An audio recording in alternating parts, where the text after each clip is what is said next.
मी आज नारळाची चुनकप्प करणार आहे.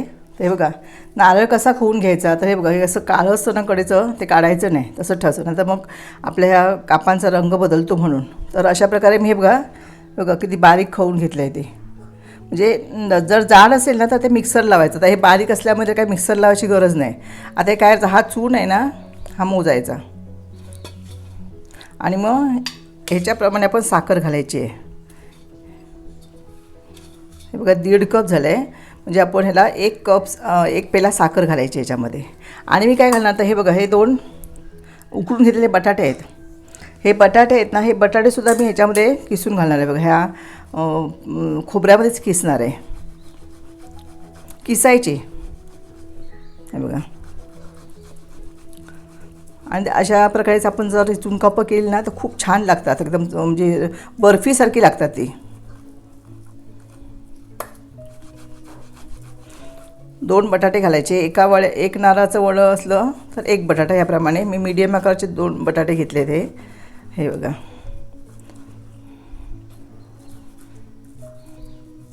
त्यात असं हे ठेवायचं नाही, एकदम बारीक असं किसून घ्यायचा किंवा हाताने स्मॅश करायचा.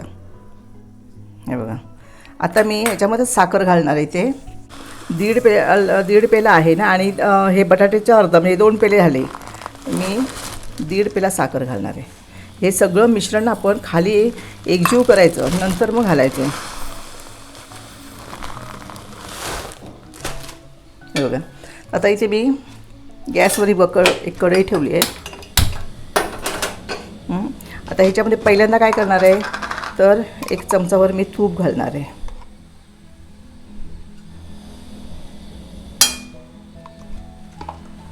हे चांगलं तूप आपण वितळून घ्यायचं.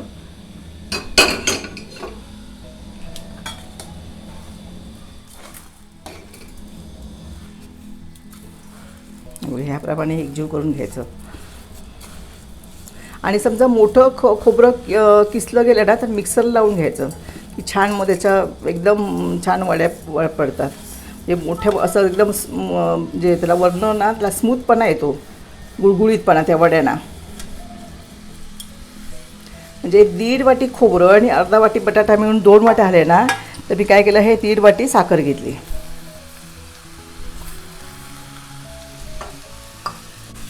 हे बघा, आता हे मंद आचेवर ना चांगलं कधी परतून घ्यायचं, अजिबात खाली लावू द्यायचं नाही. आणि बघा, ह्याच्यात बटाटा घातल्यामुळे ना जरा थोडा जास्त वेळ लागणार आहे आपल्याला हे परतायला. नाही खोबरं आणि साखर असते ना तर पटकन होतं, पण बटाटा हा त्याच्यामध्ये पूर्ण मिसळून जाईपर्यंत आपल्याला चांगले असं ढवळत राहायचं आहे. तर मी आता हे चांगलं ढवळून घेते. आणि मग साखर वितळली ना की थोडंसं पातळ होणार सगळं मिश्रण हे. आता मी गॅस कमी करून मंद आचेवर चांगलं असं ते ढवळून घेते सगळं मिश्रण. हे बघा, ह्या मिश्रणामध्ये साखर सगळी आपली विरघळली आहे, समजलं ना. आणि आता हे चांगलं आपण हे चांगलं फिरून घ्यायचं. आणि हा ना असा गोळा व्हायला लागला की नंतर मग ते खाली आपण ताटामध्ये, बघा मी ताटाला त्या जरासं तूप लावून ठेवलं आहे, तर चांगलं. आणि शेवटी नंतर मग वेलची घालायची. वेलचीने चांगली चव येते म्हणून. हे बघा, हे चांगलं असं सुटायला लागलं कडेचं ना, असा गोळा संपूर्ण व्हायला लागला. अजून ह्याला 5 मिनटं वेळ लागणार आहे. गोळा व्हायला लागला की नंतर मग आपण ताटात ओतायचं आहे. आता हे असं ओतलं तर ते वड्या त्याच्या मऊ होणार एकदम. तर खडखडीत आपल्याला म्हणजे सुट्या वड्या व्हायला पाहिजेत. तर अजून आपण हे 5 मिनटं लागतील ह्याला बघा चांगलं ढवळायला. बटाटा असल्यामुळे जास्त वेळ लागतो ना, तर ते 5 मिनटाचंच काम आहे खोबऱ्याच्या वड्या करणं. तर बटाटा घालून बघा एकदा तुम्ही, सुंदरच वड्या ह्याच्या होत्यात. आणि बघा याचा कलर बघा कसा दिसतोय तो काळा. आपण ते खोबरं किसूनच म्हणजे घेतलं नाही आहे, फक्त पांढराच खोबऱ्याचा चव घेतला आहे. त्यामुळे त्या ह्याला चांगला रंग येणार आहे. हे बघा, आता हे सुट्टं आहे, अजून थोडं आपल्याला ढवळायचं आहे. चांगला गोळा व्हायला पाहिजे एकत्र, की नंतर मग ते आपण ताटामध्ये ओतून घ्यायचं आहे आणि लगेच वड्या पाडायच्या. हे बघा,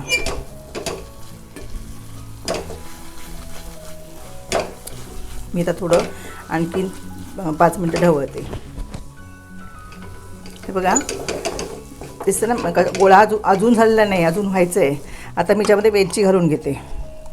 वेलची घातली गेला चांगली चव येते, त्याच्यासाठी आपण ही वेलची घालणार आहोत. आणि परत वेलची घालून सुद्धा चांगलं ढवळायचं.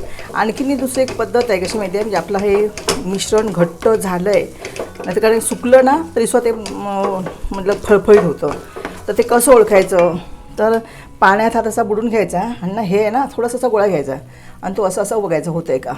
हे बघा थोडं अजून लूज होते, एकदम घट्ट गोळी बनते त्याची, समजलं ना.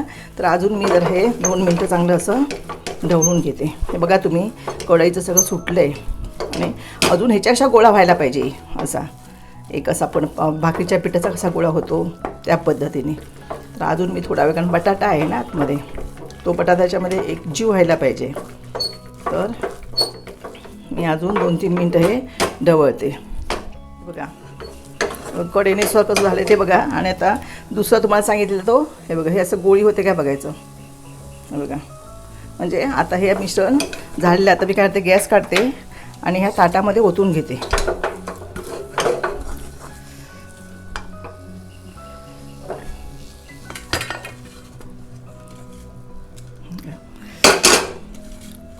आता ना ह्या हे बघा तूप लावलं आहे पेल्याला, त्याने आपण सरकार हा भरपूर गरम आहे.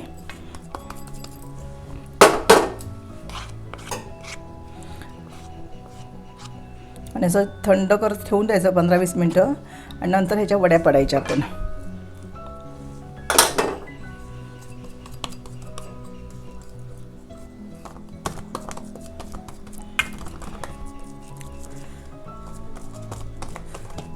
पातळ करायचे जरा.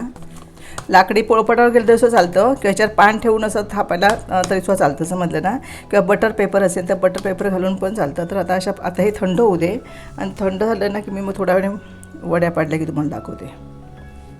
हे बघा मी सगळं सरळ करून घेतलेलं आहे.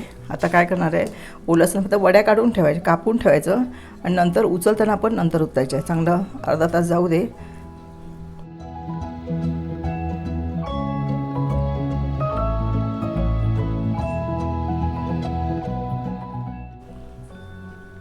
पूर्वीचे लोक हीच भेट द्यायचे ना. पूर्वीचे लोक काय दुसरं काय देणार, चण्याच्या पिठाचे लाडू.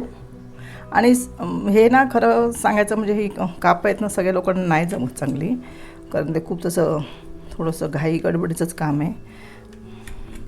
झाली तर चांगली होतात, नाही तर फुकट जातं. त्याच्यामुळे चण्याचे लाडू बरे द्यायला. तर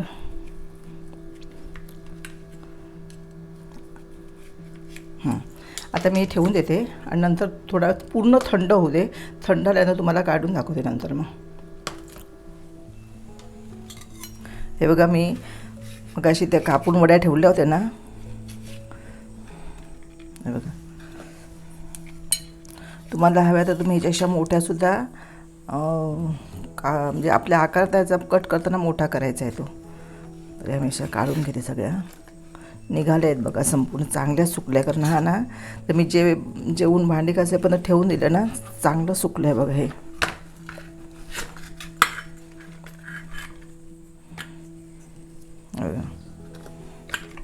तर बटाटा घातलेले हा, आणि चवीला सुद्धा छान लागतात. तुम्ही खाल्लात ना, तुम्ही नुसतं खोबरं आणि साखर न लागता त्याच्यामध्ये बटाटा घातल्यामुळे त्याला छान चांगली चव आली आहे. तर अशा प्रकारे तुम्ही ही थोडीशी म्हणजे कापं करून बघू शकता. हे बघा बटाटा घातल्यामुळे काय आलं बघा, त्याला चांगला गुळगुळीत पण आला आहे त्या वड्याना. आणि किती मस्त आली ती बघा. ही बघा छान झाली बघा ही. आणि म्हणजे हिरवी आपण खोबऱ्याची नुसती केली ना त्याला खरखरीतपणा असतो, पण तसा खरखरीतपणा आला नाही. ह्याला चांगला गुळगुळीतपणा आला आहे बघा. आणि चांगले झाले आहेत, म्हणजे एकसंध अशा झालेल्या आहेत वड्या. तर अशा प्रकारे वड्या तुम्ही करून बघा. तर मंडळी, कोकणातल्या प्रत्येक घरात दिली जाणारी भेट नारळाच्या वड्या म्हणजे चून कापं ही तयार झालेली आहेत. आम्ही याआधी पण तुम्हाला चून कापं दाखवली आहेत, म्हणजे आईने दाखवली आहेत. ती म्हणजे हापूस आंब्याचा पल्प टाकून कशी करायचे ते दाखवलेले होते. तर आईने आज तुम्हाला बटाटा टाकून चून कापं कशी करायची हे दाखवलेली आहेत. तुम्ही पण ती अशाच प्रकारे नक्की करून बघा. ती कशी झाली हे आम्हाला कमेंट करून नक्की सांगा. व्हिडिओ आवडला तर व्हिडिओला नक्की लाईक करा आणि चॅनलला सबस्क्राईब करायला विसरू नका.